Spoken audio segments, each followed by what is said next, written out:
I see through your motives. You marry for money. Spare me your absurdities. Isn't it glaringly obvious? Someone like you, a struggling single mother. That's why, even after your husband's demise, you linger on. You're truly a daily eyesore. Mia, at 35, endures Emma's snide remarks. Orphaned at a young age, raised by her single mother, Mia's upbringing wasn't lavish. Her mother's unwavering dedication kept them afloat, though not affluent. Despite the financial strain, Mia never felt deprived. She intended to work after high school, reluctant to burden her hardworking mother with college expenses. However, her mother, determined to see Mia pursue her dreams, insisted on funding her education. Overwhelmed by her mother's sacrifice, Mia took on part-time work to contribute. Eventually, she graduated debt-free and secured a job at a prestigious trading company. Driven by her desire to ease her mother's burdens, Mia excelled, climbing the corporate ladder swiftly. Within 5 years, she attained the position of administrative assistant, enabling her to pamper her mother and fulfill her dreams. 2 years later, Mia's dedication was rewarded with a promotion to executive assistant, where she met and fell in love with Ethan, the president's son. Congratulations, Mia. May you find happiness. Thank you for everything.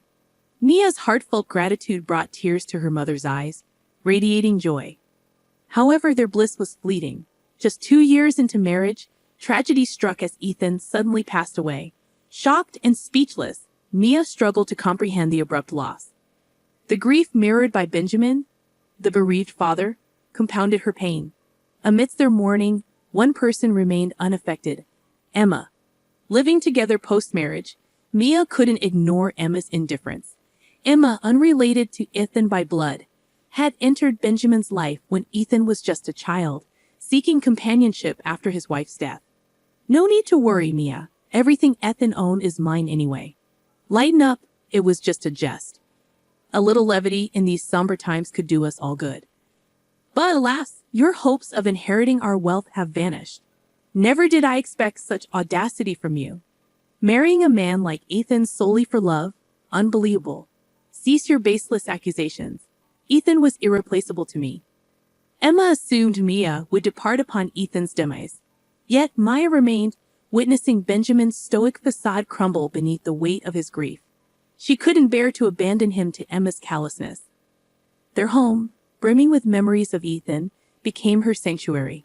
Mia's bond with Ethan was profound, his absence a palpable ache. Ethan once confided in Mia, describing Emma as more of a roommate than a mother.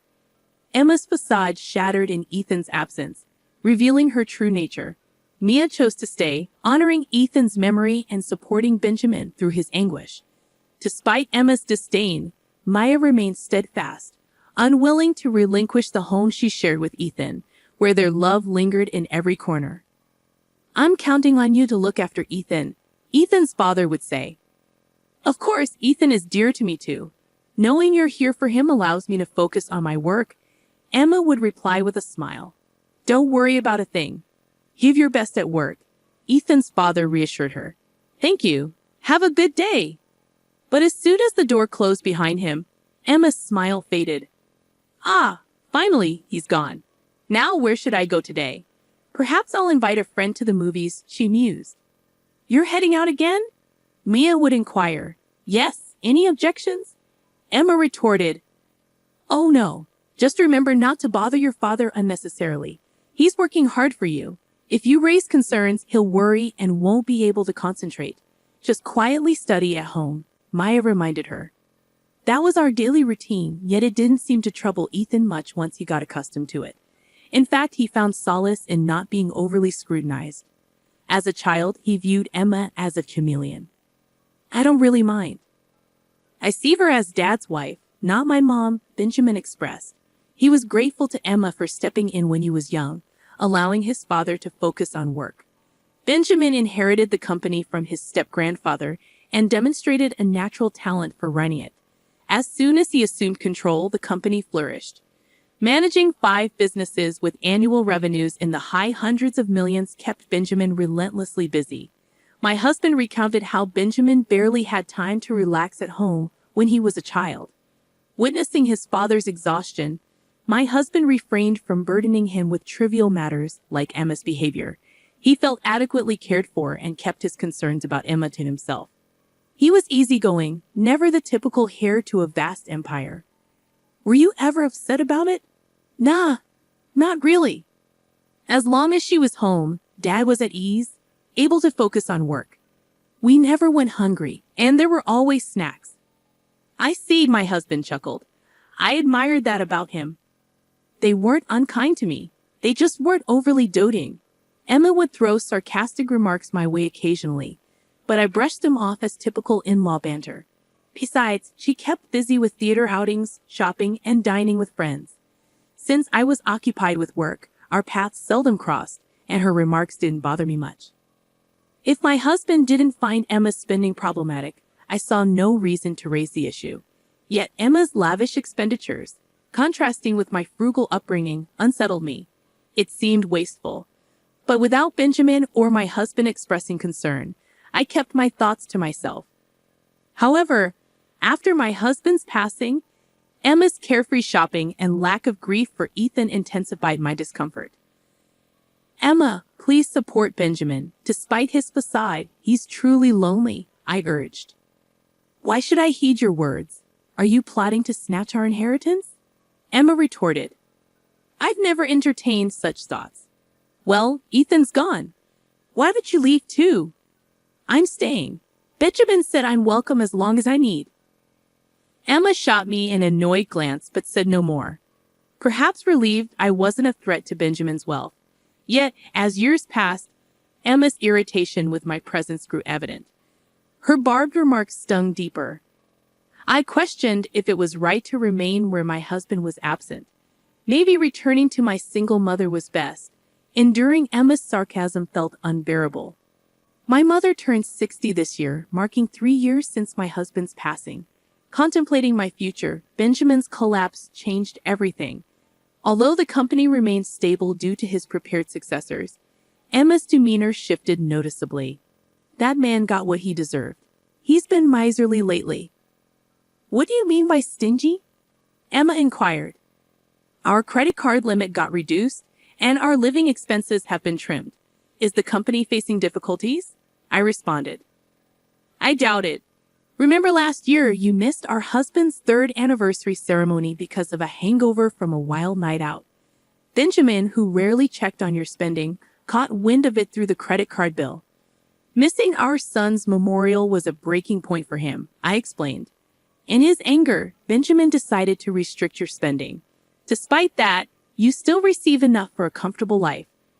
Benjamin mentioned the company's troubles, attributing them to your absence.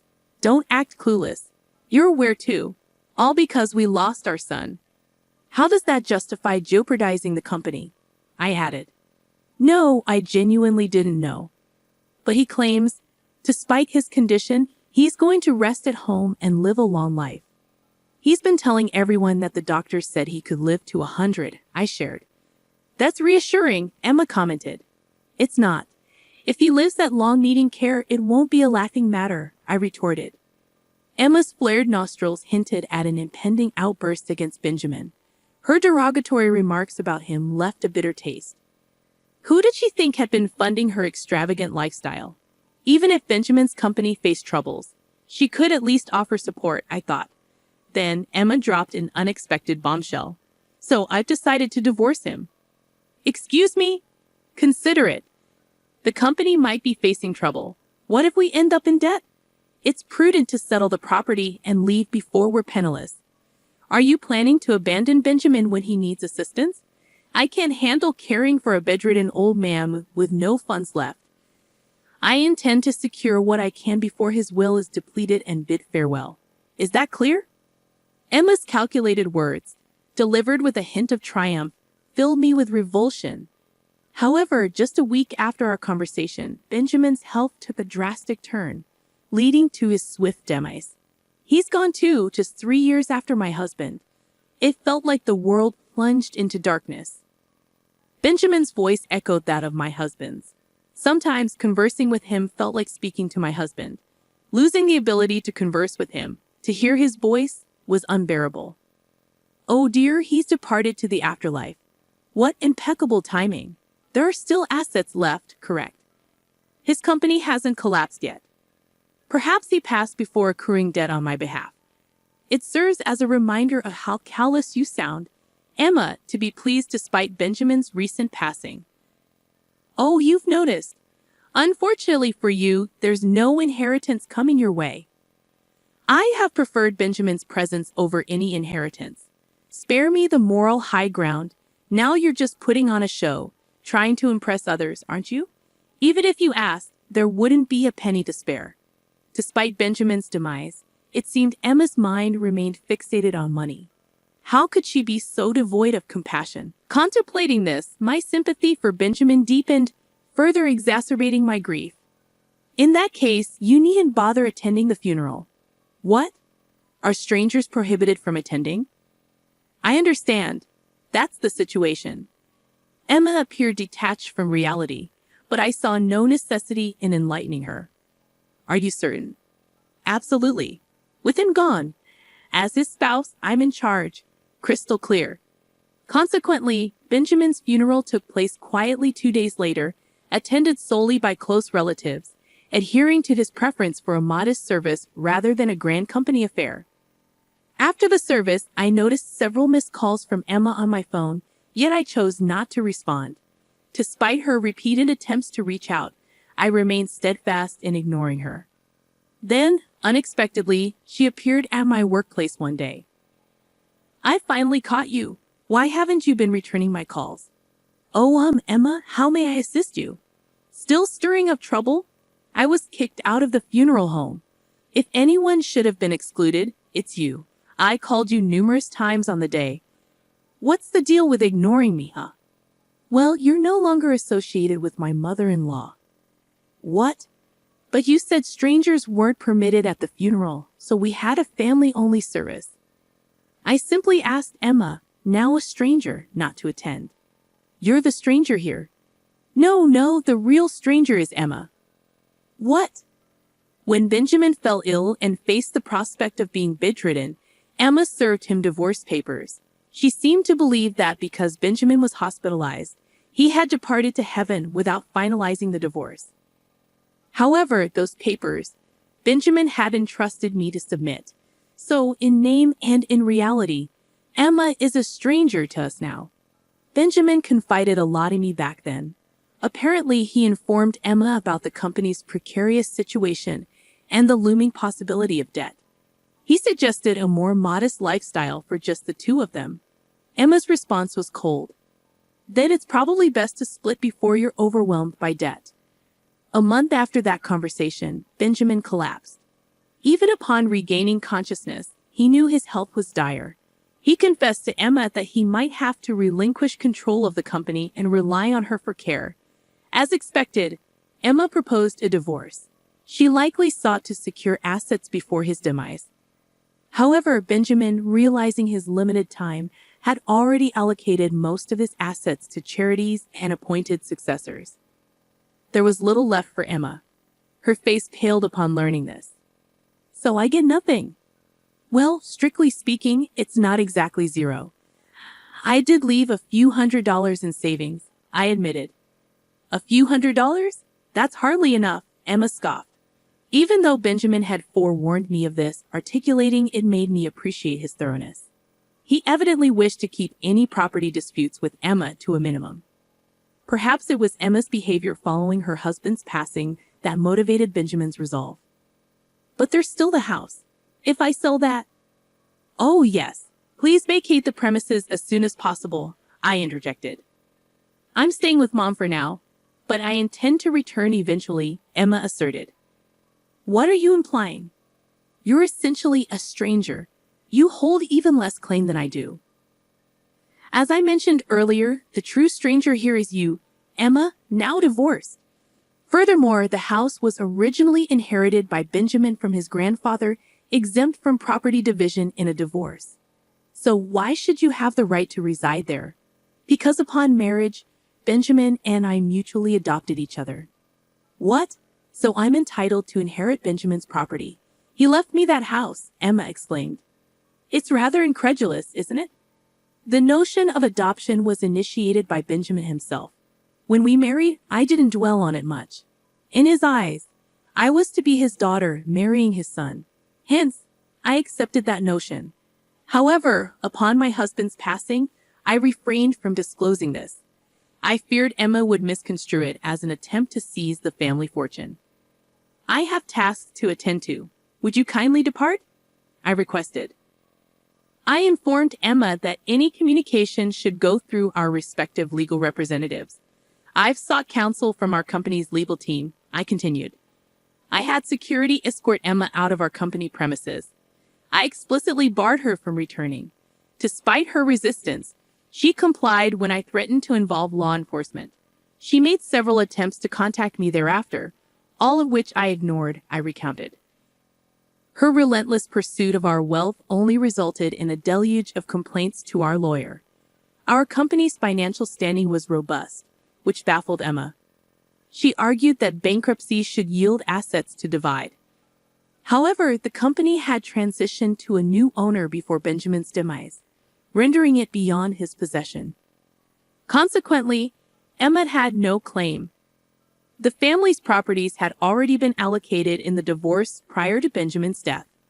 Our lawyer patiently explained Emma's lack of entitlement.